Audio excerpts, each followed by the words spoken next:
Magandang araw mga kaibigan. Bigyan natin ng opinion, reaction itong post ng Batas PH. Soto accuses Supreme Court justices of hidden agenda in BP Duterte impeachment decision. Wala, grabe no? Ang tapang naman na mag-akusa sa mga maestrado. Senate President Vicente Tito Soto III accused Supreme Court justices of having a hidden agenda following their decision that affirmed its earlier ruling declaring the articles of impeachment against BP Sara unconstitutional, describing the decision as a form of judicial legislation. In an interview, Soto said it was possible that the justices were attempting to make impeachment proceedings nearly impossible, noting that the Supreme Court justices themselves are impeachable officials who could benefit from such a precedent. He pointed out that the ruling appeared to introduce new requirements for impeachment such as the due process and the new interpretation of the reckoning point of the one-year bar rule are not even provided under the 1987 Constitution. Talagang ano rin itong Senate President, hindi nagpapatinag, ano?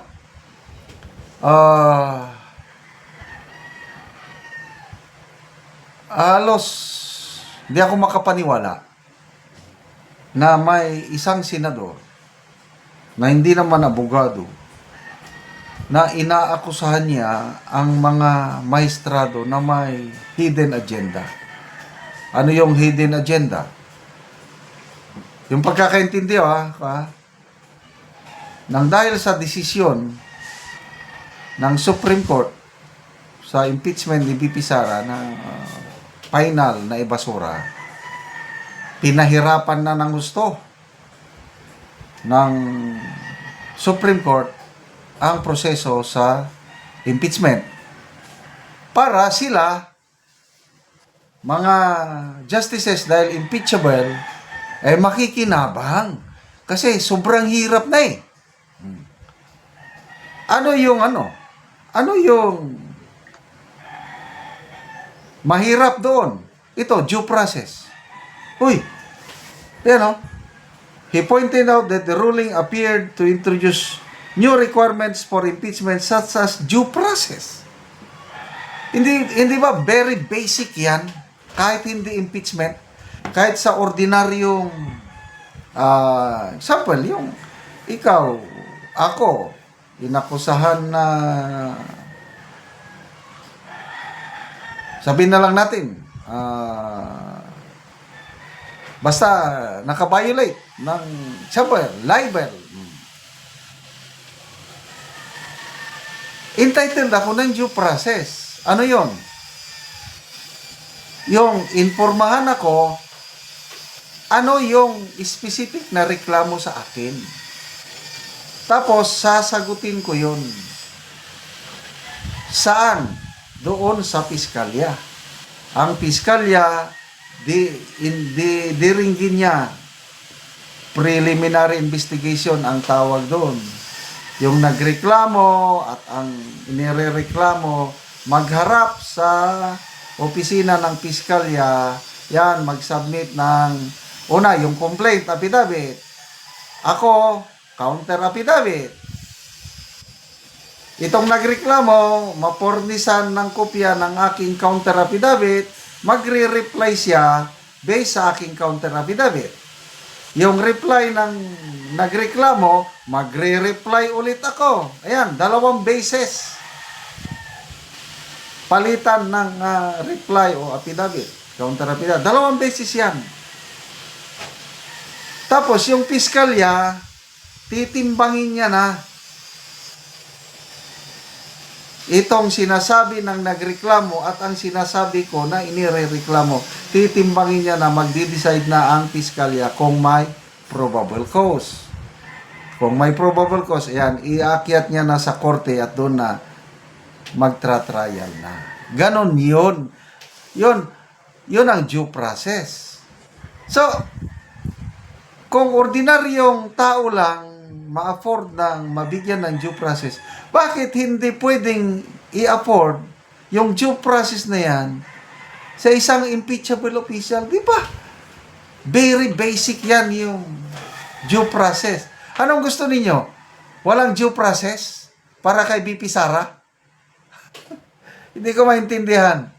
Kaya nga, itong mga justices ngayon, yung mga concurring opinion nila, it's all about due process na hindi nasunod. Sundin ninyo yan because that is the foundation of our democracy.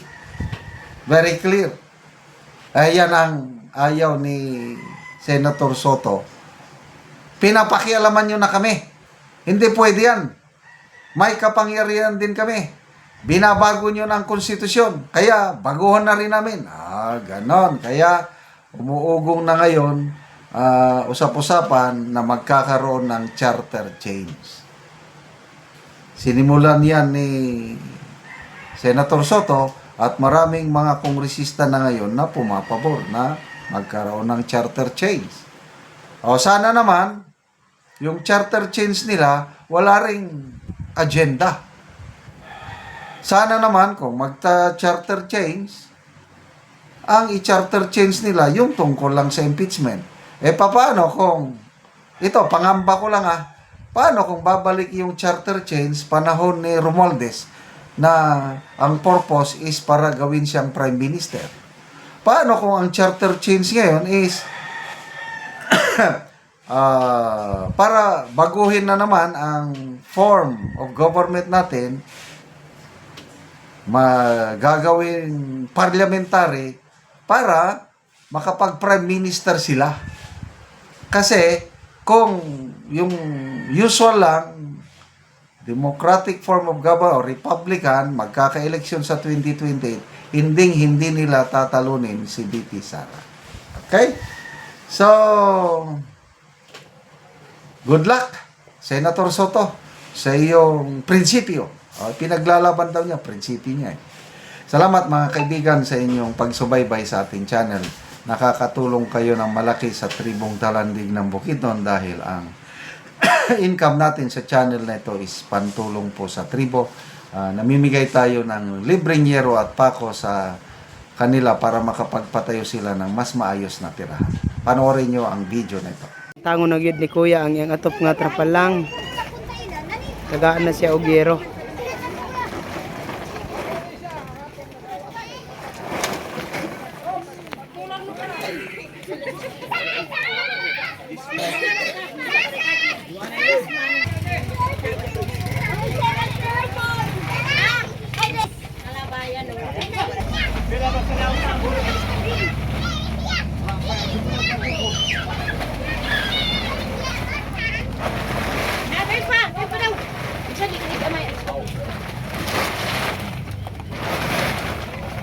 Kaya pa ako siya sa ito.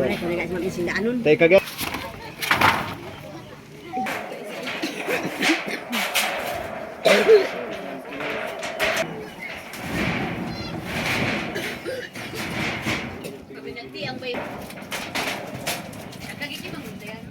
Ama na no.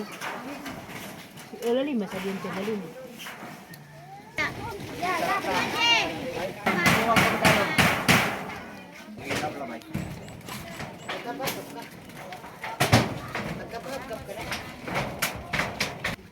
Salamat sa Ginoo nga nagtabang sa among og sa naghatag sa sin. Kung para ang among atop, di gid siya magbugay. Dili naman siya madaot. Oo. Napila na day kabulan ang inyong atop nga trapal lang. Bugay na. Mm. Bulan. Duha ka bulan lang. So karon nakaatop na mog bag-o. Oh, di kayo among pasalamat nga nakatop nami yung kuan sin. Mm. So, salamat kaayo. Salamat kaayo Oo. sa nagatag ani. Oo, thank you.